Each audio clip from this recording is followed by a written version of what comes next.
My name is Rachel Hart. I'm 30, and this Christmas, my mother-in-law looked at my 5-year-old and told her, "Kids from mommy's cheating don't get to call me grandma." You know those moments when a room full of people suddenly feels like a photograph? That's what happened. 1 second, the Hart living room was loud and overdecorated, music playing, wrapping paper ripping, fake laughter bouncing off the walls. And the next, it was like somebody hit pause on the whole scene. Nobody moved, nobody breathed. Even the blinking lights on the tree felt too bright, like they were watching. And me? It felt like someone had unplugged my brain. My mouth opened, closed, opened again. Nothing came out. I was sitting on the edge of Carol's couch, half turned toward the tree, one hand still on the back of Lily's little pink sweater. In front of us, the coffee table was buried in torn paper and gift bags, the kind of chaos that's supposed to mean Happy Family Christmas. But the only thing I could see was my daughter's face. We'd just finished the round of grand kid gifts, which is what Carol calls the part of the evening that's basically a live performance of her priorities. Ava went first, of course. Ava always goes first. She's Brooke's daughter, the golden child of the golden child. Carol handed her a massive box wrapped in metallic paper, the kind you use when you really want people to know you paid extra. Ava tore it open and pulled out a tablet with a glittery case. Carol shrieked like Oprah had just given her a car. She clutched Ava's cheeks, kissed her forehead, told her she was so special. Then it was Jonah's turn, my 9-year-old son, my rule follower, my little engineer. He handed Carol a drawing he'd made of the two of them baking cookies, carefully colored, signed with his name in the corner. She made all the right noises. "Oh my gosh, you're so talented. Our little genius," before passing him a box that was only slightly smaller than Ava's. Inside was a high-end robotics kit, the kind we would have had to save up for. "Because you're so smart," she said, loud enough for everyone to hear. Then came Lily. Carol handed her a flimsy plastic doll from a discount store, the kind with hair so thin you can see the scalp if you look too close. Lily didn't care. She hugged it like it was made of gold. Her real excitement was crinkled in her hands, a drawing she'd worked on for days. It was simple, just her and Carol outside in the snow, both of them in big puffy coats, holding hands under falling flakes. She'd drawn their noses the same, their smiles the same. In Lily's world, that's how love works. If you love someone, you try to make yourself match. "Grandma, this is for you," she said, holding it out with both hands, bouncing on her toes. Carol took the paper, looked at it, looked at Lily, then looked at me, and in the sweetest, most poisonous tone I have ever heard in my life, she said, "Kids from mommy's cheating don't get to call me grandma, honey." I felt every word like a slap. Lily froze. You could almost see the switch flip inside her. Her smile dropped straight off her face. Her eyes went wide, then shiny, and then her bottom lip started to tremble. One single tear slid down her cheek, slow and heavy, like even gravity hated what had just happened. My hand shot out to steady myself on the back of the nearest chair, not because I thought I'd fall over, because I needed something to hold, so I didn't reach for Carol instead. Across the room, Martin shifted in his recliner, staring hard at the TV that was suddenly silent. Brooke's mouth fell open, then pressed into a line like she was trying not to smile. Ava stared at her new tablet, pretending to be absorbed, but her little eyes kept flicking up, watching. And then Jonah moved. His chair scraped harshly against the hardwood as he stood up. Everyone flinched at the sound. My sweet, quiet, conflict-avoiding 9-year-old walked straight over to Carol, jaw clenched, cheeks flushed. He reached out and took the drawing he'd given her earlier right out of her hands, the one she'd just been gushing over. Then he bent down, picked up the robotics kit from beside her chair, and set it carefully at her feet. The room actually gasped. Jonah turned to face her. His voice was steady, but I could hear the edges shaking. "If my sister can't call you Grandma," he said, "then neither will I." Nobody spoke. Ava's eyes were huge. Brooke looked like someone had slapped her.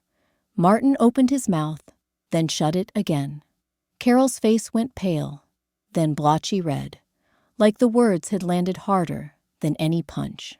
Jonah turned away from her and came back to Lily. He took her hand, so gently you'd think she might break. Then he looked at me. "Mom," he said, "can we go? I don't want to be here." That was it. The moment everything in me snapped into alignment. "Yes," I said. "We're leaving." Daniel stood up slowly beside me, his face the color of paper. No one tried to stop us. No one said a word. We gathered coats and shoes in brittle silence, while the tree lights blinked and blinked, like they were recording all of it. The four of us walked out of that living room like we were crossing a battlefield, heads down, holding on to each other, stepping over shrapnel nobody else could see. When my hand closed around the cold front doorknob and I pulled it open, a rush of December air hit my face. Behind us, the door swung shut with a soft, heavy thud that sounded in my chest like a gun chamber sliding into place. I thought walking out meant it was finally over. I had no idea we'd just fired the first shot. I used to think that night at Carol's house was the moment everything in our family cracked. But the truth is simpler and so much uglier. The crack had been there for years. We'd just gotten very, very good at pretending it wasn't. Let me go back. I didn't meet Daniel on some romantic night under twinkle lights. I met him at a friend's board game meetup on a day when I was one bad email away from quitting my job and moving into a cave. I remember walking in, still wearing my scrubs, hair a mess, soul half dead. People were laughing, sorting game pieces, opening snacks. And then there was Daniel, tall, nervous, in a NASA t-shirt that had definitely seen better decades, organizing dice by probability value, like he was running a small research lab. He looked up at me, pushed his glasses up his nose, and said completely seriously, "This game statistically favors the starting player by about 30%. I should have walked out. Instead, I laughed for the first time that entire week. What got me wasn't the awkwardness. It was the earnestness. He wasn't performing. He wasn't trying to charm me. He was just Daniel, honest in a way that made you want to sit closer. I fell for that. I did not fall for his family. The first time he took me to Columbus to meet them, I tried to stay optimistic. People get weird when someone new is joining the family. I told myself to be gracious, open-minded, mature. Carol opened the door, looked me up and down like she was scanning a barcode, and said, "Oh, you're Rachel. Not nice to meet you. Not come in. Just, oh, you're Rachel." Behind her, Martin hovered with the energy of a man who had spent his entire adult life asking for permission to speak. He shook my hand so gently, I barely felt it. Inside, the walls were covered, every inch, with Daniel's achievements, baby photos, honor roll certificates, college acceptance letters, his master's degree, framed twice for reasons I still don't understand. It looked less like a home and more like a museum dedicated to one extremely anxious overachiever. Dinner was worse. "So, Rachel," Carol said, cutting her steak into aggressively tiny squares. "What do your parents do?" I answered. "And money," she asked next. Are you good with money? Daniel's always been financially generous. Sometimes too generous. Daniel's knee bumped mine under the table. A silent apology. Brooke chimed in with, "Do you cook?" in a tone that made it clear the answer would be judged either way. Then, Carol delivered the line that should have told me everything. Daniel is very special. He needs the right kind of wife. A statement, not an invitation. A warning dressed up as maternal concern. I survived the evening by whispering to myself, "It's fine. Every family has quirks. You're overthinking." And because Daniel was nothing like them, I believed it. I didn't know that night was my audition. Not to join their family, but to fit into their system. I found out the truth by accident. Months later, I walked past Daniel's laptop when he'd left it open to grab something from the kitchen. I wasn't snooping. My peripheral vision was just doing its job. Recurring payment, Hart mortgage support. Transfer to Brooke Hart. Automatic utilities assistance. My brain did the equivalent of a record scratch. When he came back, I pointed at the screen. "Daniel, why are you paying your parents' mortgage?" He jumped. "It's not. They needed help for a bit. It's temporary. You're a data scientist, barely out of grad school," I said. "They have a bigger house than we do. They appreciate it," he insisted quietly. Then, my eyes caught the next line. "Transfer to Brooke, monthly." "Why are you paying your sister?" "She's between jobs," he said. "She's always between jobs. She's trying." It hit me then, painfully, how deeply Daniel had been trained to believe his family was entitled to him. And I told myself what so many spouses in my position tell themselves.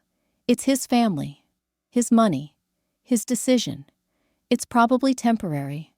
It'll get better once we're married, once we have kids, once they get back on their feet. But temporary in the Hart household? Temporary meant forever, unless you physically wrestle the credit card out of our hands. I just didn't know yet how far they were willing to push it, or what it would eventually cost my children. I used to tell myself Daniel's financial generosity was just a personality quirk, like how he alphabetizes our spices or sets 3 alarms every morning. But with the Hart family, generosity wasn't kindness. It was currency, control, a system he'd been raised inside long before I showed up. After the day I saw his bank transfers, the pattern snapped into focus fast.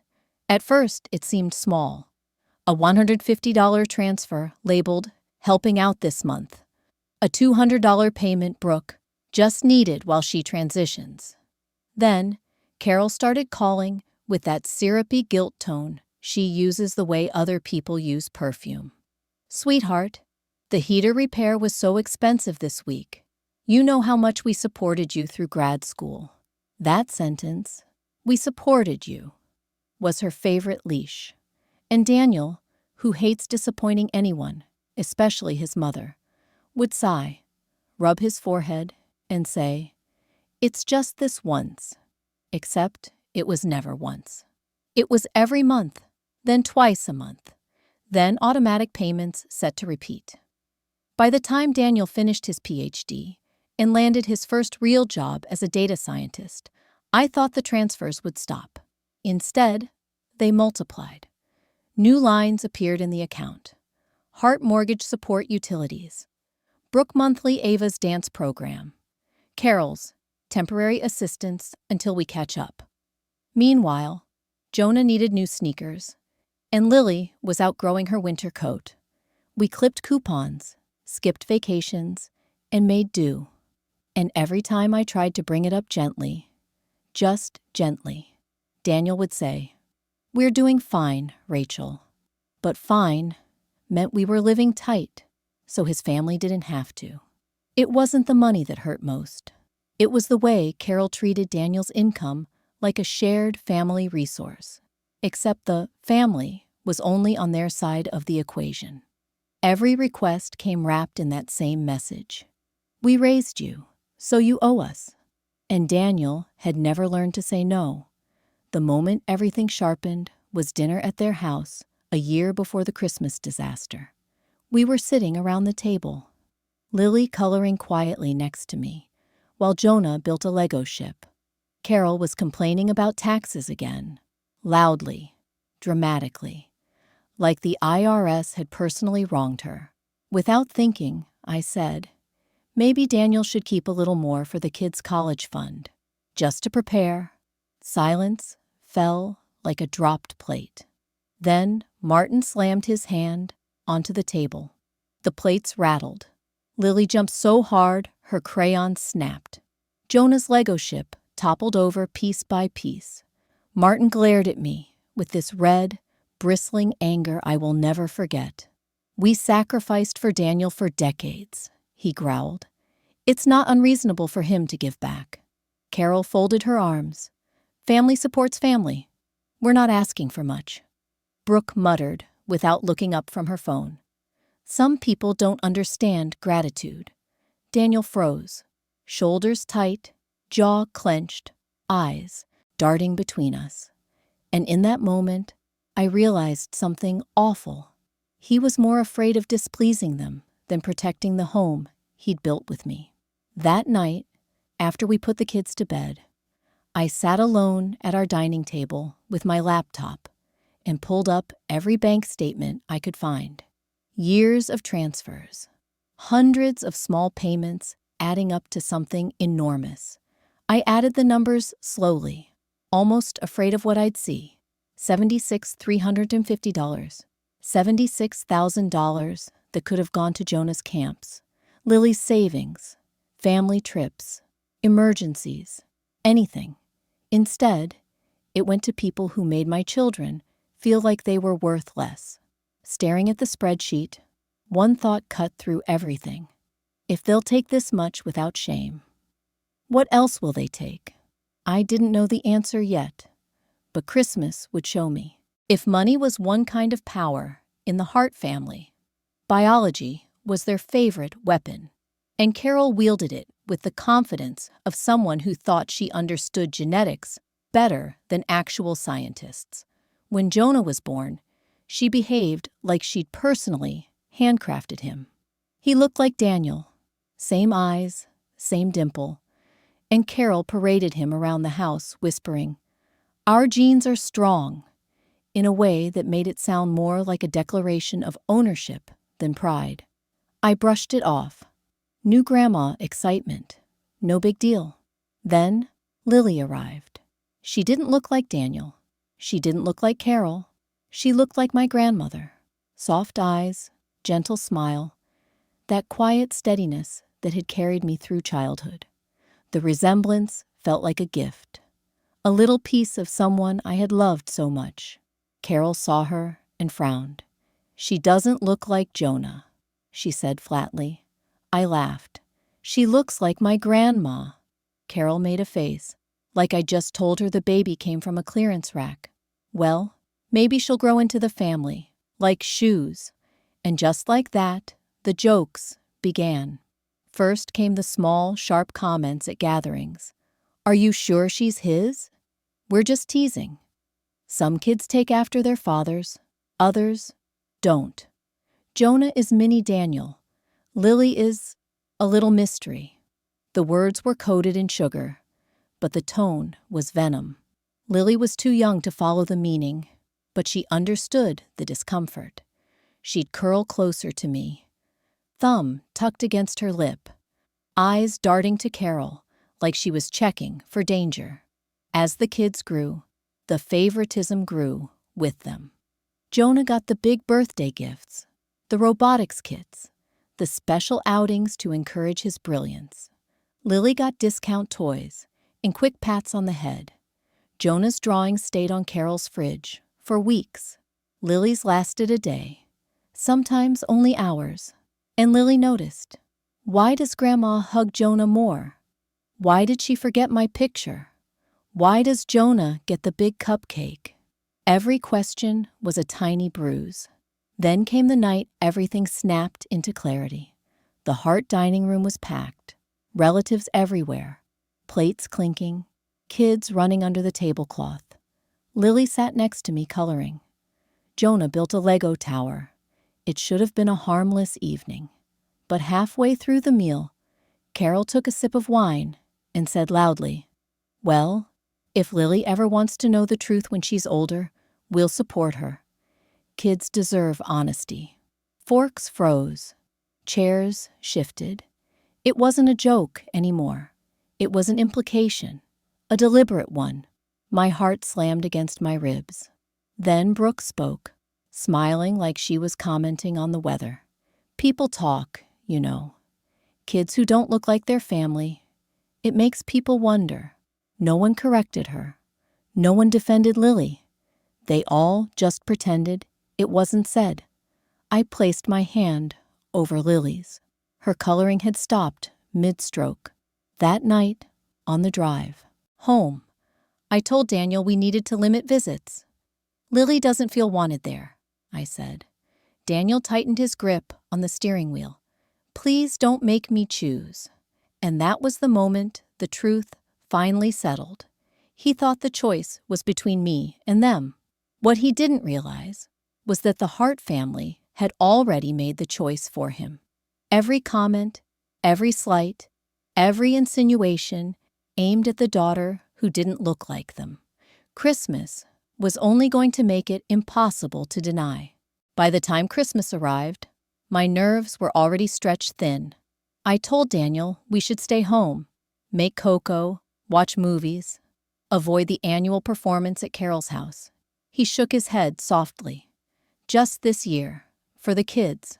So I agreed, but with one rule. The second anyone jokes about Lily, we leave. I should have known how that would end. Walking into Carol's house felt like stepping into a catalog.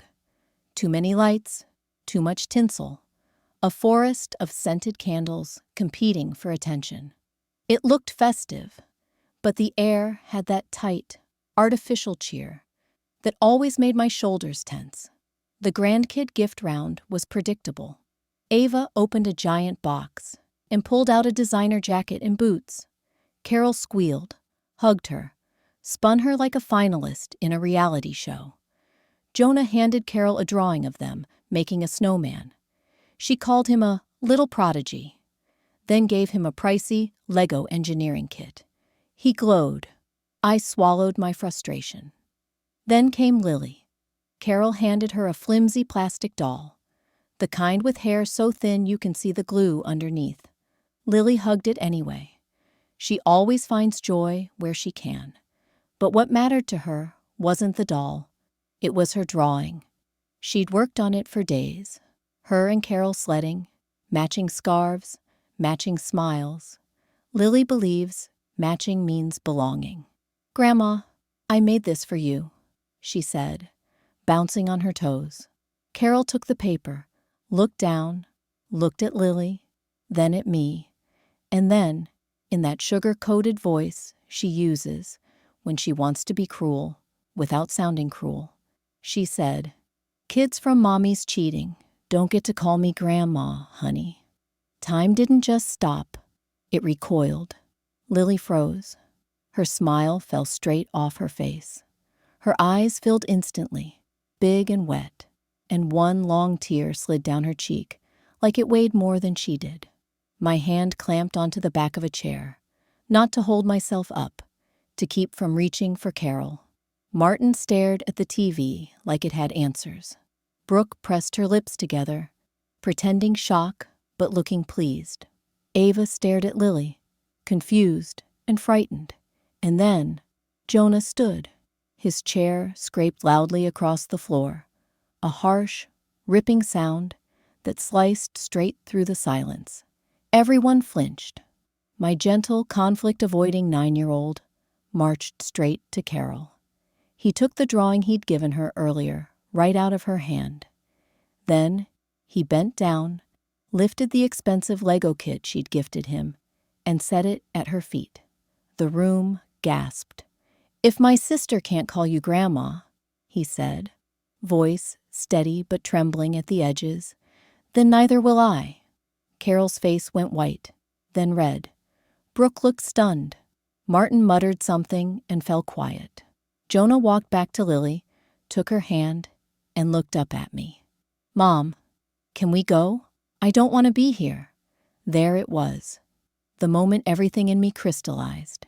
"Yes," I said. "We're leaving." Daniel stood beside me, pale, silent, ashamed in a way I'd never seen before. No one tried to stop us. No one apologized. No one called out.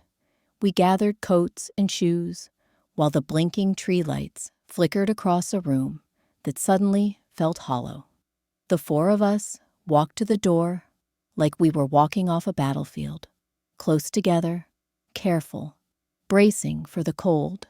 When I pulled the front door open, December air hit my face. Behind us, the door shut with a heavy thud, a sound that felt less like an ending and more like the beginning of a war. The drive home after Christmas wasn't quiet. It was hollow, the kind of silence that feels like the inside of a cracked bell. Jonah stared out the window, Lily curled against me with her doll pressed to her chest, and Daniel gripped the steering wheel like he was holding on to the last piece of his sanity. I thought the worst had already happened. I was wrong. By the next morning, I could feel something brewing, something sour in the air. At 9:14 a.m., my phone buzzed. It was a message from a cousin of Daniel's I hadn't spoken to in years. "Hey, are you okay? Your MIL posted something intense." My stomach dropped. Nothing good ever starts with your MIL posted. I opened Facebook. There it was, Carol's full-scale smear campaign. A public essay written like she was auditioning for some tragic documentary, complete with a sepia photo of her holding baby Daniel. She wrote that I had turned Daniel against his loving family, that I'd cut them off financially without warning, that I'd isolated him emotionally. And then the final blow. All we ever wanted was honesty. When a child doesn't resemble the family at all, concerns are natural. We were punished for caring. She didn't say Lily wasn't Daniel's. She implied it, loudly, to 600 people. And of course, Brooke was already in the comments, like a bargain brand hype woman. She's manipulating him. We've all wondered. We just never said it out loud. Then strangers, people I'd never met, started chiming in. He should get a DNA test. That little girl looks nothing like him. Poor Daniel. My lungs felt too small. My hands went cold. Daniel walked into the kitchen just as I put the phone down a little too hard. "What happened?" I turned the screen toward him. He stared for a long time. His face went from confusion to shock, to a kind of devastation I had never seen in him. "They're telling people you cheated," he whispered. "No," I said quietly. "They're telling people Lily doesn't belong to you." His breath shook. Then he did something unexpected. He took my phone gently out of my hands and set it on the counter. "Tell me what you want to do," he said. "Whatever it is, I'm with you." I took a slow breath because the answer was obvious, painful, and humiliating all at once. "We're getting a DNA test." Not because I doubted, not for 1 second, but because I needed this nightmare to end, clean and public. I needed proof in big letters and numbers they couldn't twist. We told Lily it was a science club activity. She giggled and let the nurse swab her cheek. Jonah asked if he could get swabbed too. We told him, maybe next time. Then came the worst part, the waiting. Not hours, days where every notification made my heart lurch because I didn't know what fresh drama Carol was posting. Daniel barely slept. He paced. He rechecked the bank accounts he'd finally locked down. He reread Carol's post over and over, like he was studying enemy intel. Every few hours he'd whisper, "I can't believe they'd do this to Lily." Every time, I'd answer, They've been doing this. They just finally put it in writing. On the third night, Jonah climbed into our bed around midnight. He didn't say anything. He just wedged himself between us and whispered, I'll protect Lily. I bit my lip so hard not to cry. Finally, on day 5, the email arrived. Daniel opened it beside me. His hands shook. Probability of paternity, 99.9999%. I exhaled so hard, my head spun. Daniel covered his face with both hands, shoulders shaking. Not from doubt, but from the weight of everything he'd let slide for years. When he finally looked at me, his voice cracked. They hurt her. My own family hurt my baby. And that was the moment I realized something irreversible had snapped in him. The leash they'd kept around his neck his whole life. It wasn't just cut.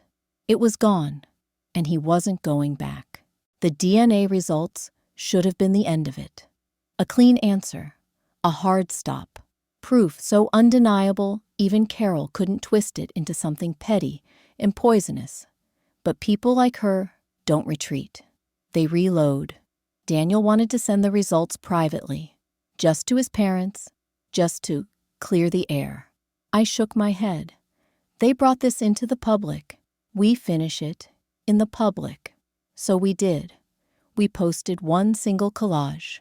Lily smiling, Daniel holding her as a baby, my grandmother, Lily's mirror, and the line that mattered most. For anyone who's heard the rumors, here are the facts. Lily is Daniel's biological daughter, DNA attached. We kept it clean. No insults, no emotion, just truth. But Daniel added something else on his repost. Since grad school, I've financially supported my parents and sister with a total of $76,350. I have every transfer. That ends now. 7 minutes. That's how long it took for everything to explode. The comments rolled in instantly. I'm so sorry. This is horrible. She said that to a 5-year-old? The resemblance to Rachel's grandmother is unreal. Cut them off. You're doing the right thing. Even better were the quiet messages. The cousins, the aunts, the people who'd always hovered around Carol's orbit, but never fully bought into her theatrics. I didn't know she said that to Lily. If I had known, I'd have spoken up. I had no idea how much money she was taking. But the real consequences started hitting within hours. Carol had been planning her milestone birthday party for months. Invites out, menu picked, decorations ordered. Half the extended family was supposed to attend. She'd talked about it nonstop at Thanksgiving. By 4 p.m., her guest list was collapsing in real time. Sorry, can't make it. Given everything that's come out, we're uncomfortable attending. I don't support adults talking to children that way. Daniel stared at the screen as the cancellations piled up, shock flickering across his face. People are actually standing up to her, he whispered, like it was the rarest thing he'd ever seen. But the biggest shift came 2 days later. My phone rang. An unfamiliar number. Is this Rachel? Her voice was older, sharper, controlled. Yes? This is Virginia, she said. Daniel's aunt. We'd met twice. She was Carol's older sister, 10 years wiser, 100% less unhinged. I saw the posts, she said, and I heard the unfiltered version from someone with a spine. I didn't know what to say, so I said nothing. I have one question, she continued. Did Carol really say that to Lily's face? Yes, I said quietly, word for word. And the money? That total accurate? Down to the dollar. There was a long, cold exhale. Well, she said, voice turning crisp. Then, I've made a decision. My heart kicked hard. I've removed my sister from my will. Every cent she was expecting is now going to Daniel and the children. I've already established a trust. It begins paying out immediately. I gripped the counter. because my knees didn't trust themselves. This is not charity, she added. It's justice. No child deserves what your daughter endured. When I hung up, I just stood there, stunned, breathing too fast, trying not to cry. Daniel walked in. Who was that? Your aunt, I said. You need to sit down. And when I told him, his entire expression shattered. Relief, anger, grief, gratitude. It all hit at once. For the first time in years, the balance of power shifted. And it wasn't because we fought louder. It was because someone with power finally saw the truth. And Carol? She couldn't blame me for this one. She did it to herself. 6 months have passed since the night Carol tried to make my 5-year-old feel like she didn't belong.